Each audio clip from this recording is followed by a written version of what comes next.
If that angle 1 comes in, and I go here, and I hit it, the angle 2 then comes back in, and I'm already placed for what I want to do. As this shot's coming down here to me, and I do the same meet as I did when I'm coming through for the umbrella block. As it comes into me here, I meet and I turn.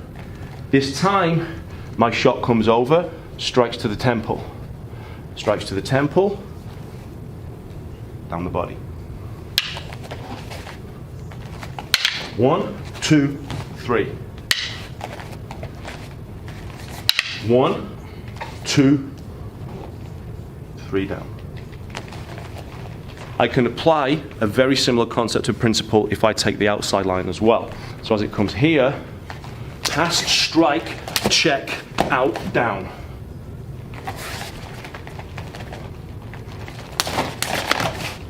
And finish. From here, I can still lock. I'll go to what I want to do. This is one of the beauties of the art. It's constant motion, always attacking, always finishing the opponent in front of you. This is what we want to do. As Darren T-Bone said to me, Angel used to say, I hit a man in 3, he will fall. And it's a principle we adhere to. If you look at threes in the martial arts world, there's a lot of commonality between that. It's attack, counter, counter, counter.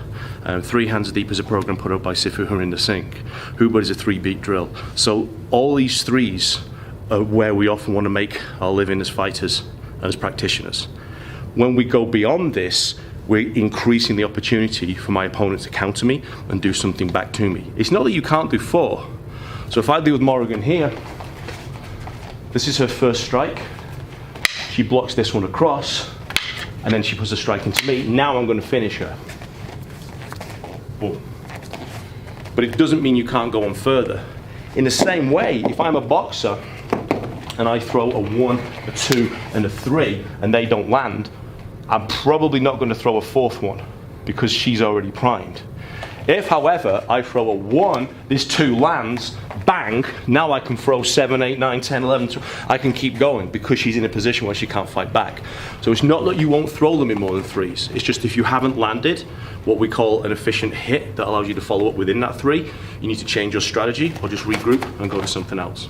So if we now look at the number 2, this is the natural follow-up in our caveman double. So as this one comes into here to the collarbone, again, I strike down. The distance has to mean something. Again, it's pointless putting a 2 in, leaving it there, and just me working around it. This is what they used to see back in the old magazine articles when a person would stop a punch here, and they would literally dance around it. Bruce Lee used to call that dissecting the corpse. Sadly, it seems to be getting increasingly prevalent back in the world of martial arts. If anything you do requires cooperation from your partner at all times, chances are that's got no legs to it. One of the things I'm very big on, one of the things that Grandmaster T-Bone's always taught me, is make sure that it means something. So in other words, if this strike's coming in here and I don't move, I eat it. Doesn't have to be hard, but it tells me I've got to do something about this. And it's the same with everything we do, whether it's a throw, whether it's a punch, whatever it happens to be, there has to be a consequence to that failure.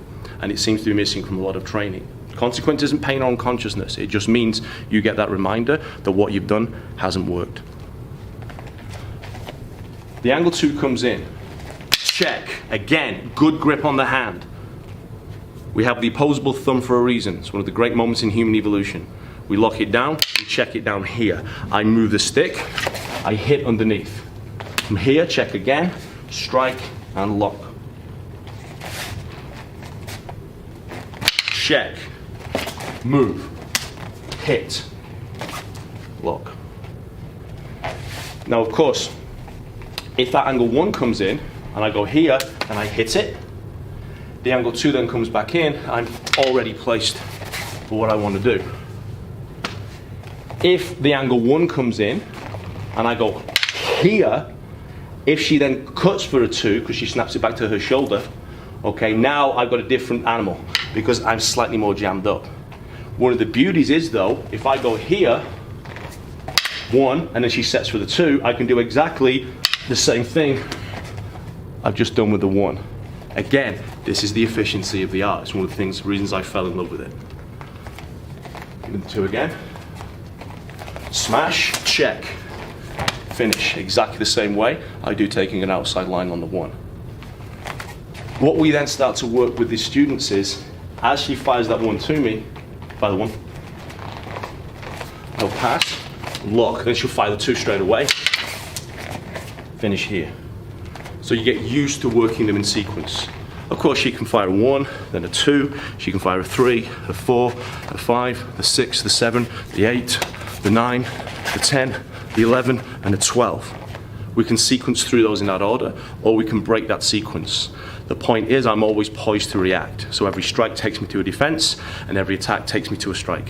We know where we're going, and we're always poised that we can follow it with.